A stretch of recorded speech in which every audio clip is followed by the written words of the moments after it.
তার মনে একটা আরাম এসে যাবে। এমনিভাবে দৃষ্টান্ত যদি দেই ঘন্টাখান দেওয়া যাবে, কিন্তু দেব না। আল্লাহ পাক বলছেন এই কষ্টের পরে অবশ্যই আপনাকে আমি আরাম দিয়েছি। চিৎকার মেরে বলেন সুবহানাল্লাহ।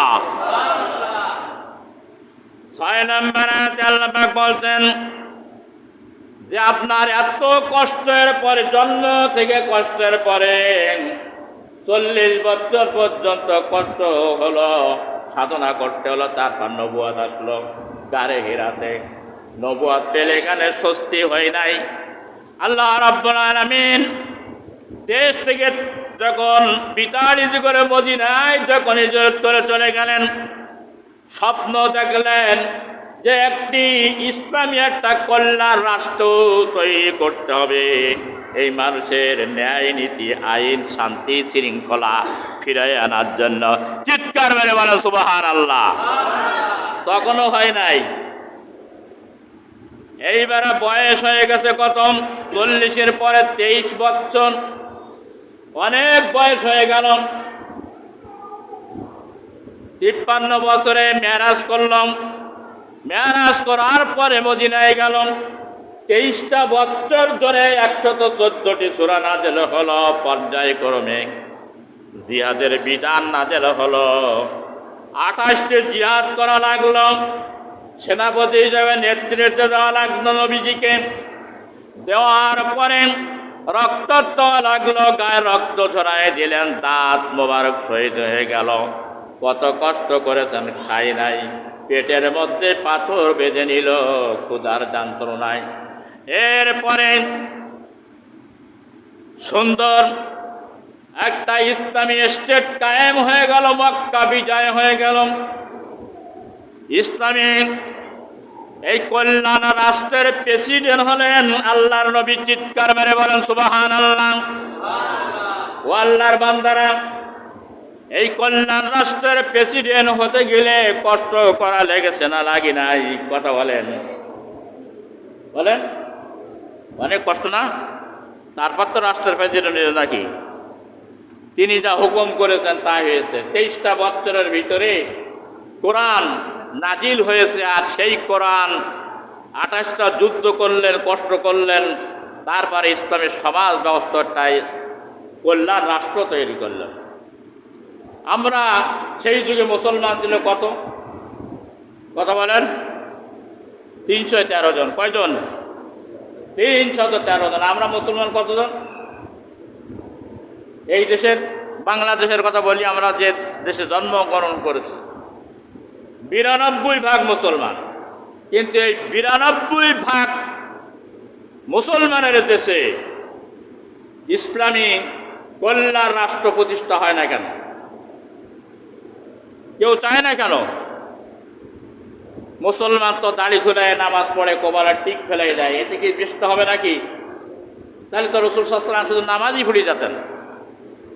মায়েরও খাওয়া লাগতো না, 28টা যুদ্ধ তেনার সেনাপতির নেতৃত্ব দেওয়া লাগতো না, তারপরে যে এত কষ্ট দেশও ত্যাগ করা লাগতো না, যদি খালি নামাজ পড়তো, যদি শুধু খালি কোরআন যদি তেলাওয়াত করতো মসজিদে বসে, শুধু যদি জিকির যদি মসজিদে বসে করতো, লা ইলাহা ইল্লাল্লাহ শুধু জিকির করতো যদি, তাহলে একটি মশাও তার গায়ে কে বসতো? কথা বলেন না, কেউ বসত না। দেখেন এক শ্রেণীর এরকম আছে আলেমেরা, তাদের গায়ে মশাও বসে না।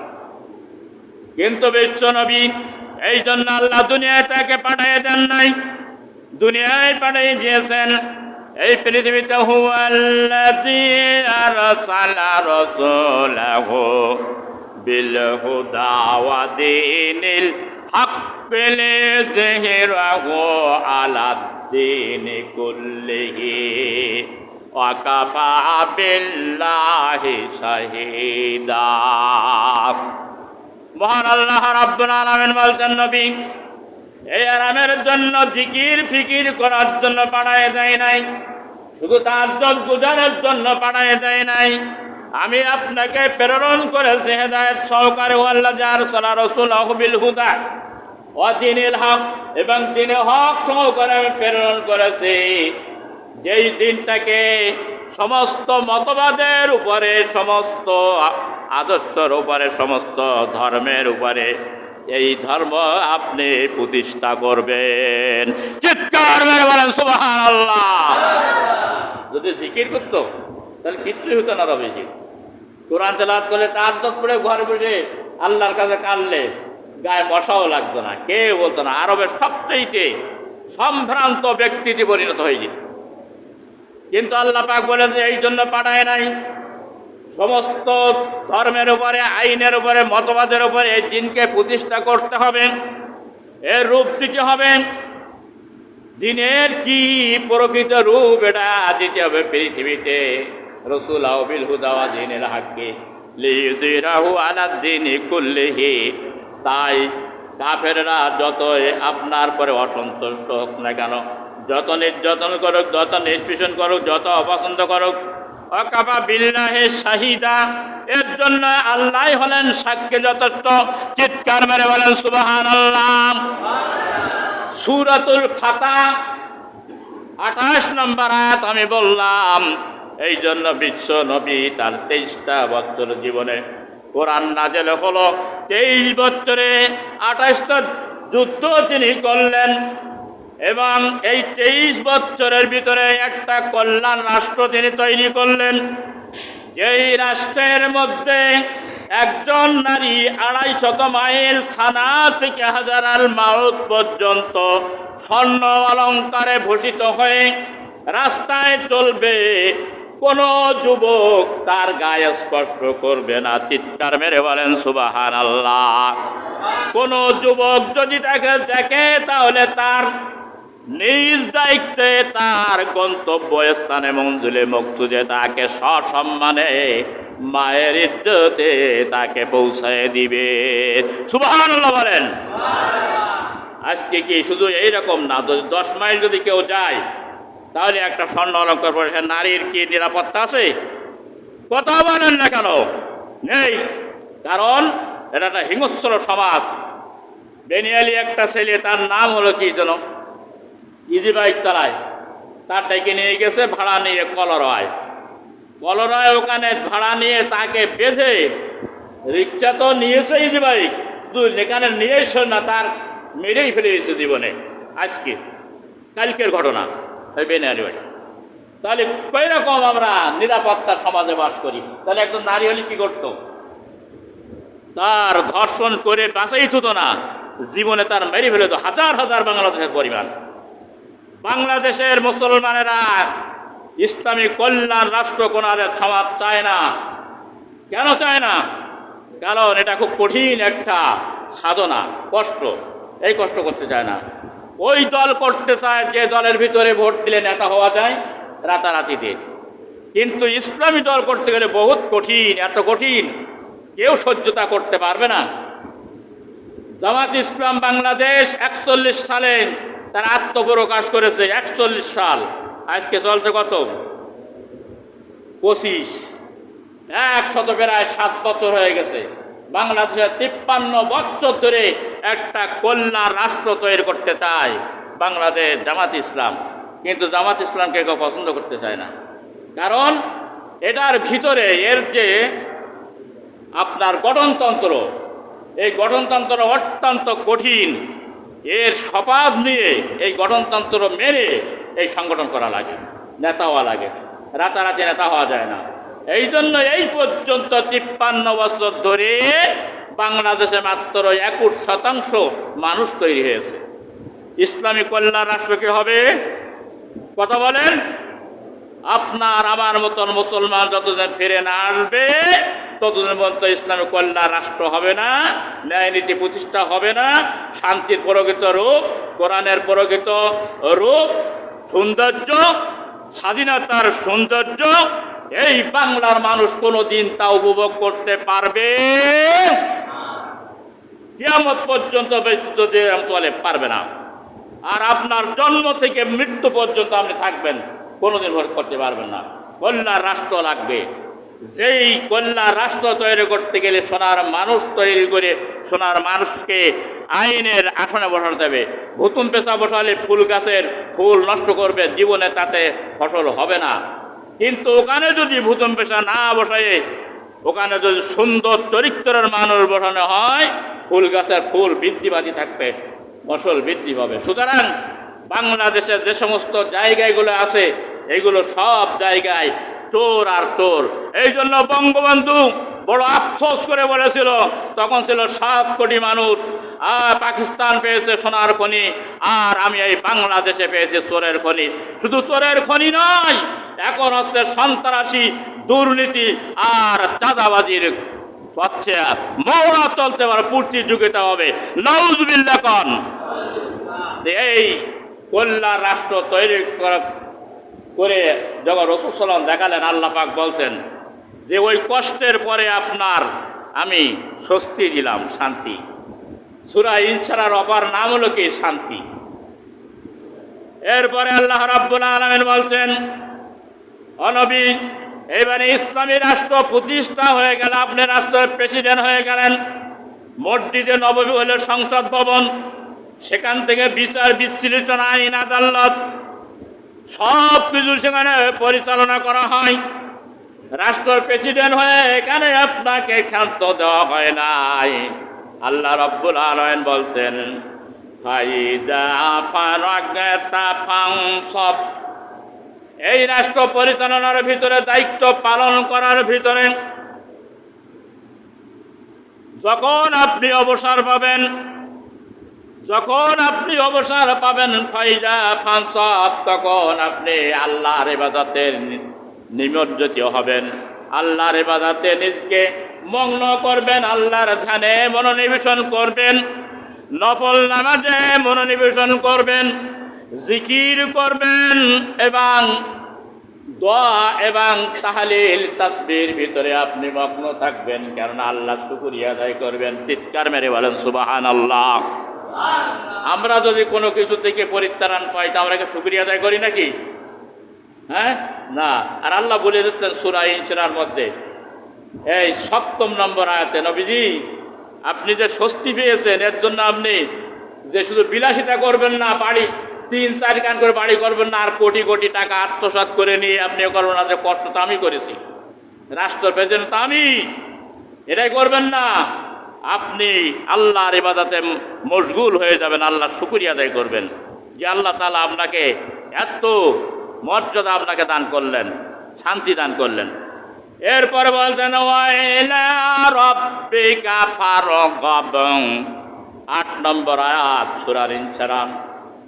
মহান আল্লাহ রাব্বুল আলামিন বলছেন, নবী আপনার রবের প্রতি আপনি মনোনিবেশন করুন, আপনার রবের প্রতি আপনি কান্নাকাটি করুন এবং আল্লাহ রাব্বুল আলামিনের বেশি বেশি করে আল্লাহর শুকরিয়া এবং ইবাদত বন্দেগী করুন।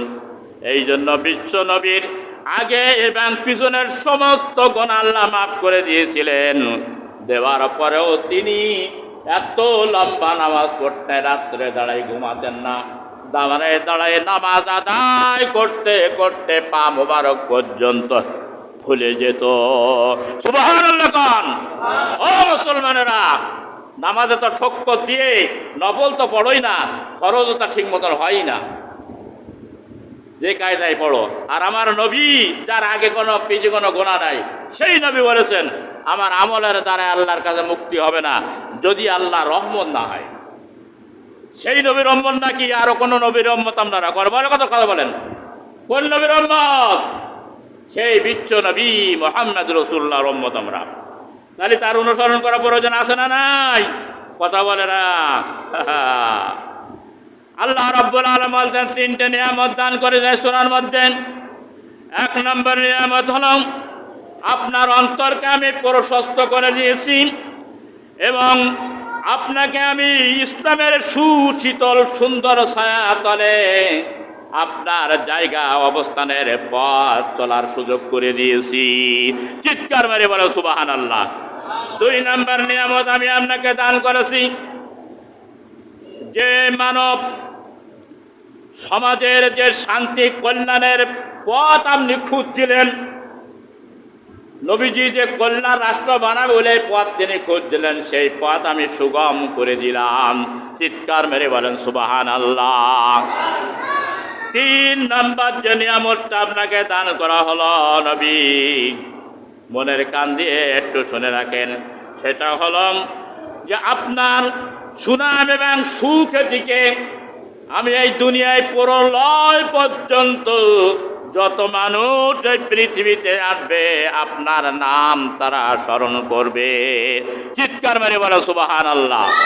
কিয়ামত পর্যন্ত আবু জেহেলের নাম বলে নাই কেউ, নমরুদের, ফেরাউনের, হামান, কারুন, সাদ্দাত, কারণ নাম বলে না।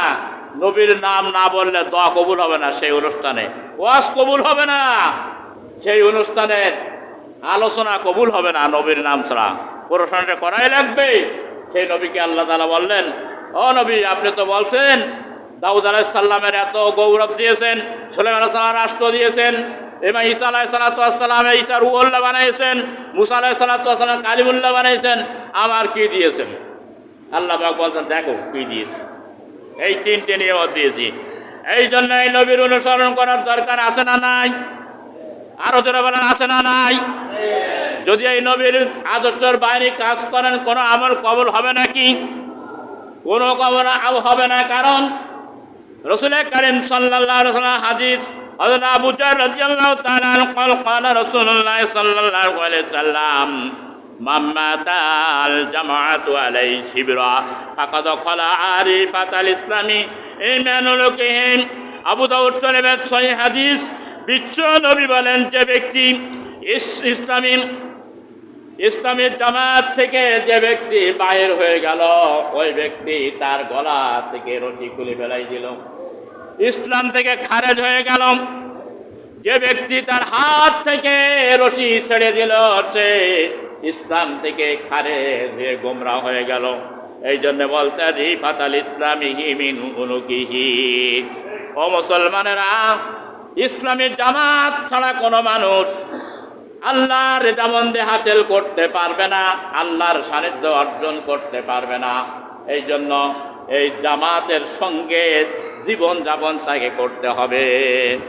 মহান আল্লাহ রাব্বুল আলামিন নবী আবি হুরায়রা আব্দুল্লাহ ইবনে উমর রাদিয়াল্লাহু তাআলা قال قال رسول الله صلى الله عليه وسلم من طاعته لقي الله يوم القيامة لا حجة له ومن مات عليه حجة له ميتة جاهلية। মুসলিম শরীফের সহিহ হাদিস বললাম, হযরতে আব্দুল্লাহ ইবনে উমর রাদিয়াল্লাহু তাআলা আনহু বলতেন, যে আল্লাহর নবী বলেছেন, যে ব্যক্তি আনুগত্যের বন্ধন থেকে নিজের হাতকে খুলে নিল, ওই ব্যক্তি কিয়ামতের দিন তার আত্মপক্ষের কোনো সাক্ষী কিয়ামতে উপস্থিত করতে পারবে না। আর ওই ব্যক্তি যখন মৃত্যুবরণ করবে, যতই নামাজ পড়ুক, রোজা রাখুক, কোরআন তেলাওয়াত করুক, জাহিলিয়াতের মৃত্যু তার হবে। চিৎকার মেরে বলেন নাউজুবিল্লাহ। হাদিসটা বুঝাতে পারিছি? যে ব্যক্তি ইসলাম থেকে খারেজ হয়ে গেল, সে কিয়ামতের দিন কিছু দেখাতে পারবে না। নবী নবী করলে, মুখে জিকির করলে তো হবে না, নবীর আদর্শটা মানতে হবে। বিশ্ব নবী দল করেছেন, আপনি সেই দল করবেন, বিশ্ব নবীর অনুসরণ করবেন। বিশ্ব নবী যে আদর্শ আপনার আমার জন্য সর্বোচ্চ আদর্শ দুইটা, একটা হলো সুন্নাত, কিতাবুল্লাহ ওয়া কিতাবুর রাসূল। এই দুইটা আদর্শ আপনার ধরে রাখতে হবে দাঁত দিয়ে। আখেরে এমন একটা জামানা আসবে, যে জামানায় মানুষগুলো গোমরা হবে, সেই জামানায় আপনাকে ধরে রাখতে হবে। হাদিসগুলো কোরআনে কারীম থেকে বলে, সূরা নিসার ৮০ নম্বর আয়াতে আল্লাহ পাক বলছেন, মাইয়ুতির রাসূল ফাকাদ আতা আল্লাহ। যে ব্যক্তি আমার রসুলকে অনুসরণ করলো, ইতাআত করলো, মানলো, অনুকরণ করলো, সেই ব্যক্তি আমাকেই অনুসরণ করলো। চিৎকার মেরে বলেন সুবহানাল্লাহ। আল্লাহ পাক কি বললেন সূরা নিসার ৮০ আয়াতে? যে ব্যক্তি আমার রসুলের আদর্শকে অনুসরণ করলো, ওই ব্যক্তি শুধু রসুলের আদর্শকে অনুসরণ নয়, আমি আল্লাহ আমাকে অনুসরণ করলো। সুবহানাল্লাহ বলেন না? এরপরে আসেন বিশ্ব নবী বলছেন, ওয়ান আব্দুল্লাহ ইবনে আমর রাদিয়াল্লাহু তাআলা আনহু قال قال رسول الله صلى الله عليه وسلم لا يؤمن أحدكم حتى يكون هواه تبعا لما جئت به رواه المشكات। হযরতে আব্দুল্লাহ ইবনে আমর রাদিয়াল্লাহু তাআলা আনহু বলছেন, যে ব্যক্তির কামনা এবং বাসনাকে, কাম ক্রোধ লোভ মোহকে আমার উপস্থাপিত দিনের অধীন না করতে পারবে, ততক্ষণ পর্যন্ত লম্বা জামা যত হোক না কেন, টুপি যত সুন্দর হোক না কেন, তসবিহ যতই টিপিক না কেন, তার যত গুজারি যত হোক না কেন, ওই ব্যক্তি করছেন কালো মোমেন হতে পারবে না। চিৎকার মেরে বলেন নাউজুবিল্লাহ। কথা বুঝলেন নাকি? যেই নকশটা, খায়েশটা, ইচ্ছাটা আল্লাহর নবীর আদর্শর অধীন করে দিতে হবে। সেই জন্য বললাম না যে বাংলাদেশে ইসলামী দল কেউ করতে পারে না, এই কারণে ওর আইন খুব কঠিন, খুবই কঠিন, ওর ভিতরে ঢুকেনি বলে। আর অন্য দল করতে গেলে গণতন্ত্র শুধু ভোট দিলে নেতা হয়ে যাওয়া যাবে রাতারাতি। কোনো গণতন্ত্র লাগবে না, কিচ্ছু নিয়ম নীতি লাগবে না, সাহিত্য পড়া লাগবে না, কোরআন পড়া লাগবে না, হাদিস পড়া লাগবে না, দল করা যাবে। কিন্তু এই দলের মধ্যে আসলে আপনার পড়াই লাগবে না, আপনার মতো লোকের পরোয়া করবে না, বহিষ্কার করে দেবে, এমপি সহ বহিষ্কার করে দেবে। কঠিন, দূর থেকে বোঝা যায় রাজাকার, কিন্তু আসলে ঢুকে দেখতে হবে কেমন, ওর ভিতরে পোকা কিনা মিষ্টি, ঢুকে না হলে বোঝা হবে না। বাইরে আমার এই জন্য বলছে, আল্লাহ রসুল বলছেন, রসুলের আদর্শ যারা এতওয়াত করে, এখন তো রসুল নাই, তাদেরকে তোমরা এতওয়াত করো, সেই দলের সেই অনুসরণ তোমরা করো যদি কোরআন সুন্নাহর আলোকে তোমাদের নির্দেশ দেয়। ওয়ান আবি হুরায়রাতা ইয়া আইয়ুহাল্লাযীনা আমানু ইন তানসুরুল্লাহ ইয়ানসুরকুম ওয়া ইউসাব্বিত আকদামাকুম, সূরা মুহাম্মাদের 7 নম্বর আয়াত। বলতো, ও ঈমানদার, তোমরা যারা ঈমানের আমার যদি সাহায্য করো আমি আল্লাহর, তাহলে আমিও তোমাদেরকে সাহায্য করব এবং তোমাদের এই স্থিতিকে আমি মজবুত করে দেব। কোন সুবহানাল্লাহ। তোমাদের অবস্থাকে আমি এমন মজবুত করে দিব, পৃথিবীর কোন বাতিল শক্তি তোমাদের সঙ্গে মোকাবেলা করে পারবে। আল্লাহকে গরিব নাকি? আল্লাহ বলছেন ইমানদারদের আমার সাহায্য করো। আল্লাহ গরিব? আল্লাহর দ্বীনের যদি সাহায্য করে, আল্লাহ পাক বলছেন তোমার অবস্থাকে আমি মজবুত করে দেবো, এমন মজবুত যে মজবুতের কারণে কোনো ঝড় ঝামটা বিপদ আপদ কোনো বাতিল তোমাকে ঠেলে ফেলে দিতে পারবে না।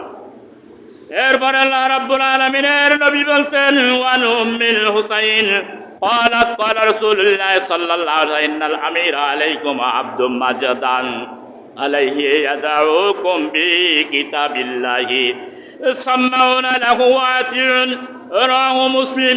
মুসলিম শরীফের সহিহ হাদিস।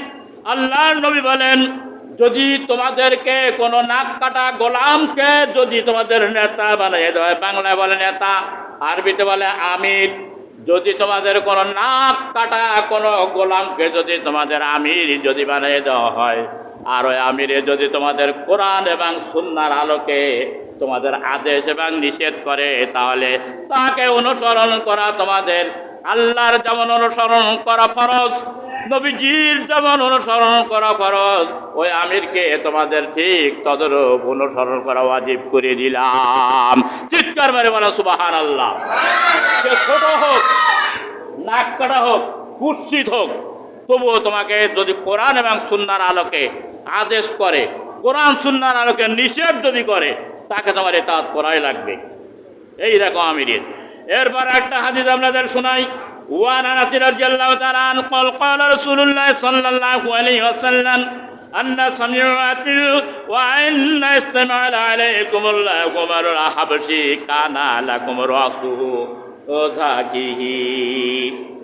বলছে কোন হাবশির মানুষগুলো ছিল গোলা কালো, এমন কালো কুৎসিত, কেউ তা দেখলে ঘৃণা করতে, বলতো কালো মায়ের সন্তান। আল্লাহ রসুল বলতো, তুমি ইমানদার হতে পারো নাই, তুমি মানুষকে রং দিকে না, তো আল্লাহ তৈরি করেছে। এই তো অনেক কাহিনী আছে। বলছে কালো কোন হাবশি আঙ্গুরের মতন মাথা যদি তার হয়, তাহলে সে যদি তোমাদের নেতা হয়, কোরআন এবং সুন্নাহর আলোকে তোমাদের যদি আদেশ করে, তাহলে তোমরা তার ইতাআত করা তোমাদের উপরে ওয়াজিব হয়ে গেল। চিৎকার মেরে বলেন সুবহানাল্লাহ। ভাইরা আমার, অনেক কথা ছিল, বলতে পারলাম না। একটা আয়াত বলে শেষ করে দেই। সূরা বানী ইসরাঈলের ৭১ নম্বর আয়াত। ইয়াওমা নাদউ কুল্লু নাসিম বিইমামিহিম। মানুষের মৃত্যু হবে, কিয়ামত আসবে। কিয়ামতের দিন আল্লাহ রাব্বুল আলামিন বলবেন, যে যে দলের তোমরা অনুসরণ করতে সেই দলের নেতা সহ বিইমামিহিম, যে ইমামের পিছে নামাজ পড়ে সেই ইমাম সহ তোমরা উপস্থিত হয়ে যাও। সেই দিন আপনি কার উপস্থিত করবেন? আপনার নেতা তো ইয়া নাফসি করতে থাকবে, বলবে তো আমি তো তোমাদের কোরআন হাদিস দিয়ে বুঝাই নাই, যারা কোরআন হাদিস দিয়ে বোঝাইছে তাদের কথা কেন শুনো নাই? সেদিন কি ইমাম নিয়ে উপস্থিত হতে পারবেন? নেতা নিয়ে, আমির নিয়ে করছেন কেন পারবেন না? ইয়া নাফসি কথা, তারাই নামাজ পড়ে না, আপনাদের কোনোদিন কোরআন পড়তে বলে নাই, হাদিস পড়তে বলে নাই, নামাজ পড়তে বলে নাই, হিসাব নেয় নাই, কোনো সময়ের জন্য রোজা রেখেছিস কিনা, কেন রাখলি নে, কৈফিয়ত নেয় নাই। এই নেতা কিয়ামতে আপনার পাশে দাঁড়াবে আপনি ভাবলেন? এই জন্য আল্লাহ রাসূল বলতেন, ওই নেতাকে মানো যদি আঙ্গুরের মতন মাথাও যদি হয়, আর কোরআন এবং সুন্নাহর আলোকে তোমাদের যদি নির্দেশ দেয়, কাল কিয়ামতের ময়দানে তোমাদের পাশে দাঁড়াবে।